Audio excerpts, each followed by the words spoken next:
तर वंचितच्या 12-12 फॉर्म्युल्याचे 12 वाजणार आहेत असं रामदास आठवले म्हणतात। बाळासाहेब आंबेडकरांचा प्रस्ताव कोणी स्वीकारणार नाही असं सुद्धा रामदास आठवलेंनी म्हटले आहे।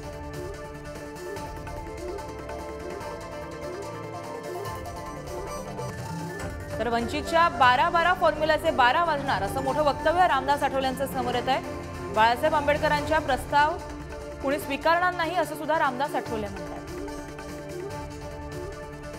वंचितचा 12-12चा फॉर्म्युला आहे, पण आता यांचा 12-12चा फॉर्म्युला त्यांचे 12 वाजवणार आहे। त्यामुळे 12चा जरी फॉर्म्युला असलाही तरी मला वाटतं की माननीय बाळासाहेब आंबेडकरांचा प्रस्ताव कोणी स्वीकारतील असं वाटत नाही आहे। त्यांचा प्रस्ताव हा शिवसेनेला अमान्य आहे, त्यांचा प्रस्ताव काँग्रेसला अमान्य आहे, त्यांचा प्रस्ताव एनसीपीला अमान्य आहे। त्यामुळं बाळासाहेब आंबेडकर हे आघाडीमध्ये नक्की येतील का राहतील का असं काही मला वाटत नाहीये।